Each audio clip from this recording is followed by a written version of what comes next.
KPCC ಅಧ್ಯಕ್ಷರ ಬದಲಾವಣೆಗೆ ಕೂಡಿ ಬಂತ ಮುಹೂರ್ತ. ಡಿಕೆ ಶಿವಕುಮಾರ್ಗೆ ಬಿಗ್ ಶಾಕ್ ಕೊಡುತ್ತಾ ಹೈಕಮಾಂಡ್. ಕರ್ನಾಟಕ ಕಾಂಗ್ರೆಸ್ ಅಧ್ಯಕ್ಷರ ಕುರ್ಚಿಗೆ ಹೊಸಬರ ನೇಮಕ ಬಹುತೇಕ ಅಂತಿಮವಾಗಿದೆ. ಅಳೆದು ತೂಗಿ ಕಾಂಗ್ರೆಸ್ ಹೈಕಮಾಂಡ್ ಪಕ್ಷದ ಚುಕ್ಕಾಣಿಯನ್ನ ಹೊಸಬರಿಗೆ ಹಸ್ತಾಂತರಿಸೋ ಕಾಲ ಸನ್ನಿಹಿತವಾಗಿದೆ. ಹೌದು, ಹೈಕಮಾಂಡ್ ಬುಲಾವ್ ಬೆನ್ನಲ್ಲಿ ನಿನ್ನೆಗೆ ದೆಹಲಿ ತಲುಪಿದ್ದ ಡಿಕೆ ಶಿವಕುಮಾರ್ ಇವತ್ತು ರಾಹುಲ್ ಗಾಂಧಿ ಜೊತೆ ವಿಸ್ತೃತ ಮಾತುಕತೆಯನ್ನು ನಡೆಸಿದ್ದಾರೆ. ಈ ವೇಳೆ ರಾಹುಲ್ ಪಕ್ಷದಲ್ಲಿ ಒಬ್ಬರಿಗೆ ಒಂದೇ ಹುದ್ದೆ ದಾಳ ಉರುಳಿಸಿದ್ದಾರೆ. ಹೀಗಾಗಿ ಒಲ್ಲದ ಮನಸ್ಸಿನಿಂದಲೇ ಡಿಕೆ ತಮ್ಮ ಕುರ್ಚಿಯನ್ನೀಗ ಬಿಟ್ಟುಕೊಡೋ ಒತ್ತಡಕ್ಕೆ ಸಿಲುಕಿದ್ದಾರೆ.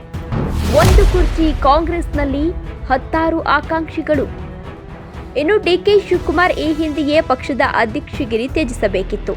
ಹಾಗೆ ನೋಡಿದ್ರೆ ವಿಧಾನಸಭೆಯಲ್ಲಿ ಅಮೋಘ ಗೆಲುವಿನ ಬಳಿಕವೇ ಬೇರೊಬ್ಬರಿಗೆ ಅಧಿಕಾರ ಹಸ್ತಾಂತರಿಸಬೇಕಿತ್ತು. ಆದರೆ ಅವತ್ತು ಸಿಎಂ ಕುರ್ಚಿಗೆ ಪಟ್ಟು ಹಿಡಿದಿದ್ದ ಡಿಕೆಶಿಯನ್ನ ಸಮಾಧಾನ ಪಡಿಸಲೆಂದೇ ಹೈಕಮಾಂಡ್ ಪಕ್ಷದ ಅಧ್ಯಕ್ಷ ಹುದ್ದೆ ಮತ್ತು ಡಿಸಿಎಂ ಗಿರಿ ಎರಡರನ್ನ ದಯಪಾಲಿಸಿ ಪರಿಸ್ಥಿತಿ ತಿಳಿಗೊಳಿಸಿತ್ತು. ಆದ್ರೀಗ ಕಾಲ ಬದಲಾಗಿದೆ. ಪಕ್ಷದ ವರ್ಚಸ್ಸು ವೃದ್ಧಿಗೆ ಹೊಸಬರಿಗೆ ಮಣೆ ಹಾಕೋ ಅನಿವಾರ್ಯತೆ ಹೈಕಮಾಂಡ್ಗೂ ಇದೆ. ಹೀಗಾಗಿ ದೆಹಲಿಗೆ ಕರೆಸಿಕೊಂಡಿರೋ ವರಿಷ್ಠರು ಡಿಕೆಶಿಗೆ ಅಧಿಕಾರ ತ್ಯಜಿಸುವಂತೆ ಕಟ್ಟಪ್ಪಣೆ ಮಾಡಿದ್ದಾರೆ ಎನ್ನಲಾಗಿದೆ. ಇದರ ನಡುವೆ ಇರೋ ಒಂದು ಕುರ್ಚಿಗೆ ಪಕ್ಷದಲ್ಲಿ 16 ಹಿರಿಯರು ಲಾಬಿ ಶುರು ಮಾಡಿದ್ದಾರೆ. ಸತೀಶ್ ಜಾರಕಿಹೊಳಿ, ಈಶ್ವರ್ ಖಂಡ್ರೆ ನಡುವೆ ಫೈಟ್. ಬಣಬಡಿದಾಟದಲ್ಲಿ ಯಾರಿಗೆ ಹೈಕಮಾಂಡ್ ಬಂಪರ್? ಕೆಪಿಸಿಸಿ ಕುರ್ಚಿ ಈಗ ಕಾಂಗ್ರೆಸ್ನಲ್ಲಿ ಹಾಟ್ ಫೇವರೇಟ್ ಆಗಿದೆ. ಡಿಕೆ ಬಳಿಕ ಯಾರಾಗ್ತಾರೆ ಸಾರಥಿ ಅನ್ನೋದು ಖುದ್ದು ಕಾಂಗ್ರೆಸ್ಸಿಗರಲ್ಲೇ ಕುತೂಹಲ ಹೆಚ್ಚಿಸಿದೆ. ಇದರ ನಡುವೆ ಪಕ್ಷದ ಹಿರಿಯ ಮುಖಂಡ ಸತೀಶ್ ಜಾರಕಿಹೊಳಿ ಟವಲ್ ಹಾಕಿ ಕುಳಿತಿದ್ದಾರೆ.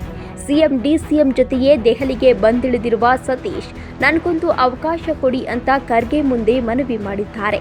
ಪ್ರಬಲ ವಾಲ್ಮೀಕಿ ಸಮುದಾಯದ ಮುಖಂಡರಾಗಿರೋ ಜಾರಕಿಹೊಳಿ ಬೆಳಗಾವಿ ಸೇರಿದಂತೆ ಉತ್ತರ ಕರ್ನಾಟಕದ ಪ್ರಭಾವಿಯಾಗಿದ್ದಾರೆ. ಹೀಗಾಗಿ ಜಾರಕಿಹೊಳಿ ಕುರ್ಚಿಗೀಗ ಟವಲ್ ಹಾಕಿ ಕುಳಿತಿದ್ದಾರೆ.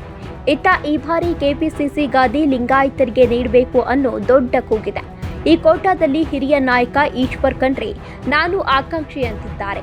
ಇದರ ನಡುವೆ ತುಮಕೂರಿನ ನಾಯಕ ಹಾಲಿ ಸಚಿವ ಕೆಎನ್ ರಾಜಣ್ಣ ಕೂಡ ಕೆಪಿಸಿಸಿ ಗಾದಿ ಮೇಲೆ ಕಣ್ಣಿಟ್ಟು ಕುಳಿತಿದ್ದಾರೆ.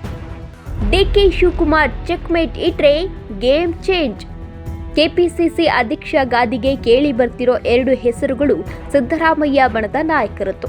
ಹಾಗೆ ನೋಡಿದ್ರೆ ಸತೀಶ್ ಡಿಕೆ ನಡುವೆ ಮೊದಲಿನಿಂದಲೂ ಬೆಳಗಾವಿ ವಿಚಾರದಲ್ಲಿ ಶೀತಲ ಸಮರವಿದೆ. ಇತ್ತ ಖಂಡ್ರೆ ವಿಚಾರದಲ್ಲೂ ಡಿಕೆಗೆ ದೊಡ್ಡ ಒಲವೇನಿಲ್ಲ. ಹೀಗಾಗಿ ಈ ಇಬ್ಬರ ಬದಲಿಗೆ ತಮ್ಮ ಬಣದ ನಿಷ್ಠನಿಗೆ ಪಟ್ಟ ಕಟ್ಟಬೇಕು ಅಂತ ಡಿಕೆ ಹಠ ಹಿಡಿದ್ರೆ ಅಧ್ಯಕ್ಷಗಿರಿ ರೇಸ್ ಭರ್ಜರಿ ರಂಗು ಪಡೆಯಲಿದೆ. ಆದರೆ ಮೇಲ್ನೋಟಕ್ಕೆ ಮೊನ್ನೆಯ ಆರ್ಸಿಬಿ ವಿಜಯೋತ್ಸವದುದ್ದಕ್ಕೂ ಮಿಂಚಿರೋ ಡಿಕೆಶಿ ಅವಘಡದ ನಂತರ ಹೈಕಮಾಂಡ್ನ ರೆಡ್ ರೇಡಾರ್ನಲ್ಲಿದ್ದಾರೆ. ಇಂಥ ಸಂದರ್ಭದಲ್ಲಿ ಪಟ್ಟು ಹಿಡಿಯೋ ಬದಲು ಸುಮ್ಮನಿದ್ದು ಅವಕಾಶಕ್ಕಾಗಿ ಕಾದು ಪ್ರತಿ ತಂತ್ರ ರೂಪಿಸೋ ಉಮೇದು ಕೂಡ ಇದೆ ಎನ್ನಲಾಗ್ತಾ ಇದೆ. ಇದೀಗ ಸಮಯ ಪಕ್ವವಾಗಿದ್ದು ಹೈಕಮಾಂಡ್ ಯಾರಿಗೆ ಪಟ್ಟಾಭಿಷೇಕ ಮಾಡುತ್ತೆ ಅನ್ನೋದು ಈಗಿರುವ ಪ್ರಶ್ನೆಯಾಗಿದೆ. Special desk, Karnataka news beat, Bengaluru.